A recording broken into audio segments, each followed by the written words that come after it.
കോൺഗ്രസിനെ സംബന്ധിച്ച് അടിക്കാൻ നിൽക്കുന്ന ലോട്ടറിയുടെ ടിക്കറ്റ് കയ്യിൽ കിട്ടിയ ഒരവസ്ഥയാണ്.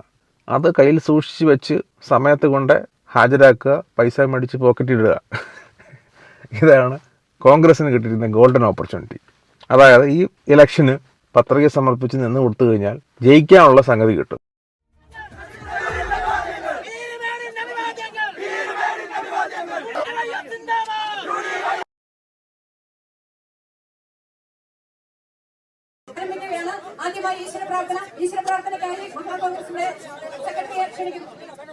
ഡെമ്മി ഒരു DCC പ്രസിഡന്റ് ചേരാത്ത ഒരു പ്രവർത്തനം തന്നെയാണ് ഇന്ന് CP മാത്യു കുമളിയിൽ വെച്ച് നടന്ന പരിപാടിയിൽ ചെയ്തത്. കുമളി പീരുമേട് മണ്ഡലത്തിലെ UDF സ്ഥാനാർത്ഥിയായ ശ്രീ തോമസിന്റെ പ്രചരണാർത്ഥമാണ് ശശി തരൂർ ഇന്ന് കുമളിയിൽ ഈ പരിപാടിയിൽ പങ്കെടുക്കാൻ എത്തിയത്. പരിപാടിയിൽ പങ്കെടുക്കാൻ സ്റ്റേജിലെത്തിയപ്പോൾ തന്നെ സ്റ്റേജിൽ വളരെ വലിയ തിരക്കായിരുന്നു. അതുകൊണ്ട് തന്നെ ഡീൻ കുര്യാക്കോസ് MP ഇടപെട്ട് സ്റ്റേജിലുള്ള ആളുകൾ പലരും പുറത്തേക്ക് ഇറങ്ങണമെന്നുള്ള അഭ്യർത്ഥിക്കുന്നുണ്ടായിരുന്നു. ഇതിനിടെയാണ് ഇദ്ദേഹം കോൺഗ്രസ് പ്രവർത്തകൻ തന്നെയാണ്. കോൺഗ്രസിന്റെ മുൻ വണ്ടിപ്പുര മണ്ഡലം പ്രസിഡന്റ് ആയിരുന്നു. ഇപ്പോൾ ബ്ലോക്ക് കമ്മിറ്റി അംഗം കൂടിയാണ്.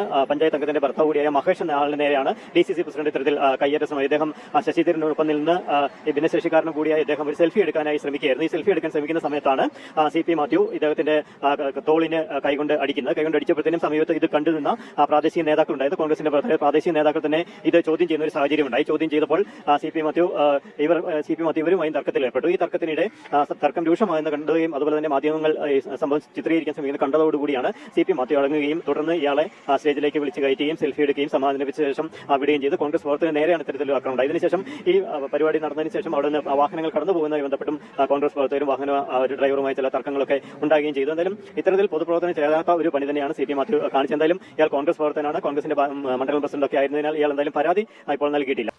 ഈ ലോട്ടറി അടിക്കുന്ന ലോട്ടറി, അതായത് ആ അടിക്കുന്ന പർട്ടിക്കുലർ നമ്പർ ഉള്ള ലോട്ടറി ഒരാൾ നമ്മുടെ കൈ കൊണ്ടു തരുള്ളൂ. ഇതാണ് ലോട്ടറി, ഇത് നാളെ നടക്കെടുക്കിൽ അടിക്കാൻ പോകുന്ന ലോട്ടറി അന്ന് കൊണ്ട് കൈ തരുമ്പം അത് പിച്ചി കീറിയെടുത്ത് മുകളോട്ട് എറിയാന്ന് പറയല്ലേ, ആ പരിപാടിയാണ് ചെയ്യുന്നത്.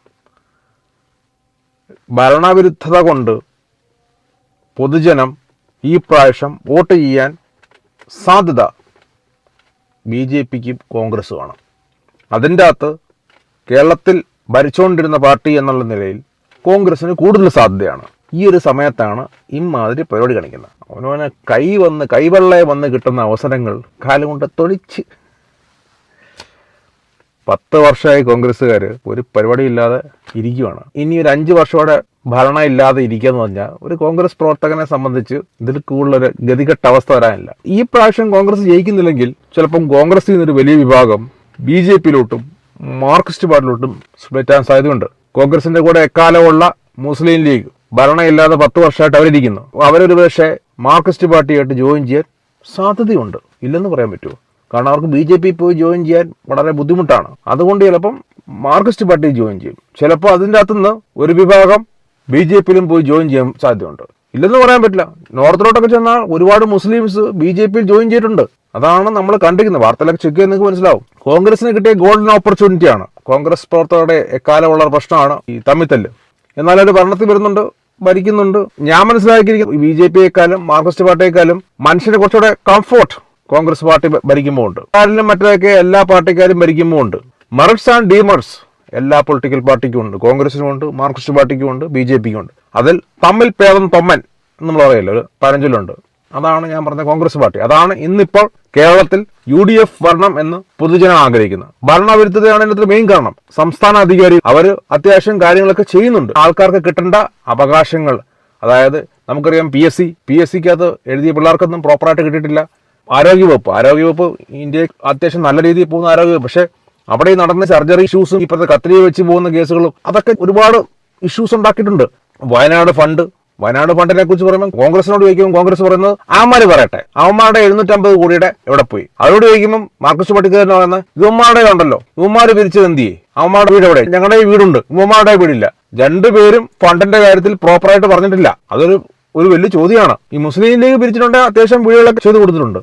എനിക്ക് അത്യാവശ്യം പണിയെല്ലാം കഴിഞ്ഞെന്ന് എനിക്ക് തോന്നുന്നത്. ഗോൾഡൻ ഓപ്പർച്യൂണിറ്റിയാണ് കോൺഗ്രസിന് കിട്ടിയിരിക്കുന്നത്. വെറുതെ നിന്ന് കൊടുത്താൽ മതി. ഈ നിന്ന് കൊടുത്ത കിട്ടിയ അവസരമാണ് ഇപ്പോൾ ഈ നേതാക്കൾ. ആ തള്ളി നീക്കിയിരിക്കുന്ന അയാളൊരു നേതാവാണ്, തള്ളിയ ആളും ഒരു നേതാവാണ്. ശശി തരൂർ നിൽക്കുന്നുണ്ട്. ശശി തരൂരിന് അതപ്പം തന്നെ ബ്ലോക്ക് ചെയ്തിട്ട് ഒരു സെൽഫി അല്ലേ, അയാൾ ശശി തന്നെ തോളെ കയറി പിടിക്കുകയോ വട്ടം പിടിക്കുകയൊന്നും ചെയ്തിട്ടില്ല. അയാൾ ആ മൂലയിൽ സെൽഫി എടുത്തിട്ട് പൊക്കോട്ടെ. ഇപ്പൊ ഇന്നുകൊണ്ട് വന്ന ഇത് ഒറ്റപ്പെട്ട സംഭവമാണ്. നാളെ മോളെ വീണ്ടും തുറന്നു കഴിഞ്ഞാൽ ഇത് ഒറ്റപ്പെട്ട സംഭവമല്ല. സംസ്ഥാന അധികാരികൾക്ക് ഇഷ്യൂ ഉണ്ടാകുന്ന ആദ്യം ഉണ്ടായ അവരെ ഒറ്റപ്പെട്ട സംഭവം എന്ന് പറഞ്ഞു, രണ്ടാമത് വന്നപ്പോൾ ഒറ്റപ്പെട്ടതാക്കി, കുറെ ഒറ്റപ്പെട്ടതാക്കി. അവർക്ക് ഇതിപ്പോ ഒറ്റപ്പെടാത്ത സംഭവമാണെന്ന് മനസ്സിലായിട്ടില്ല. സംസ്ഥാന അധികാരികളുടെ ആദ്യത്തെ 5 വർഷം വലിയ കുഴപ്പമില്ലാതെ പോയി. പിന്നെയുള്ള 5 വർഷമാണ് ഈ പ്രശ്നം ഉണ്ടായിരിക്കുന്നത്. അതായത് മെയിനായിട്ട് ജനം നോക്കുന്നത് സ്വസ്ഥതയും സമാധാനമാണ്. അതാണ് BJP എക്കാലവും കേരളത്തിലോട്ട് എത്തിക്കാൻ ജനം നടക്കുന്നത്. ഇവരുടെ പരിപാടികൾക്ക് ജനം ഇങ്ങനെ ഓടിക്കൂടുന്നുണ്ട്. എന്തുകൊണ്ട് ഇവരാരും വോട്ട് ചെയ്യുന്നില്ല? ഈ വന്ന ആൾക്കാരൊക്കെ വോട്ട് ചെയ്തിരുന്നെങ്കിൽ എന്നെ BJP ഇവിടെ സംസ്ഥാന അധികാരികളാണ്. എന്തുകൊണ്ടാകുന്നില്ല? അതായത് ഇവര് വിളിച്ചു വരുത്തുന്നവര് മേടിച്ച് പോക്കറ്റ് ഇട്ട് പോകുന്നു, അത്രേ ഉള്ളൂ. ഇവരെല്ലാം വോട്ട് ചെയ്യുന്നെങ്കിൽ എന്നെ BJP സർക്കാർ ഇവിടെ കേരളത്തിൽ വരേണ്ടതാണ്. കേരളത്തിലെ ജനതയുടെ ഒരു മനസ്സെന്ന് പറഞ്ഞാൽ മാർക്സിസ്റ്റ് പാർട്ടി, കോൺഗ്രസ്, ഇതാണ് അവർ ഫോളോ ചെയ്തു പോകുന്നത്. ഫ്യൂച്ചറിൽ ചിലപ്പം BJPക്ക് അവസരം കിട്ടുമായിരിക്കും, ഇതെന്ന് ഞാൻ പറഞ്ഞില്ല. നാളെ പോലെ എന്നും ഈ ഒറ്റപ്പെട്ട സംഭവം ഉണ്ടെന്നുണ്ടെങ്കിൽ ഇതിന് ഒരുപാട് വില കൊടുക്കേണ്ടി വരും. ജനം ഇതെല്ലാം വാച്ച് ചെയ്യുന്നുണ്ട്. അവര് തരാൻ തയ്യാറാണ് ഒരു പരിധി വരെ. അവരെ കൊണ്ട് തരില്ല എന്ന് പറയുന്ന ഒരു സിറ്റുവേഷൻ ഉണ്ടാക്കി വെക്കാതിരുന്നാൽ കോൺഗ്രസ്സുകാർക്ക് കൊള്ളാം. അല്ലെന്നുണ്ടെങ്കിൽ അടുത്ത 5 വർഷം കോൺഗ്രസ് കാണത്തില്ല. 10 വർഷമായി ഭരണം ഇല്ലാതിരിക്കുന്ന പ്രവർത്തകരാണ് കോൺഗ്രസിന്റെ. ഇനി ഒരു 5 വർഷത്തോടെ ഭരണം ഇല്ലായിരുന്നുള്ള അവസ്ഥ ആലോചിച്ച് നോക്കുക.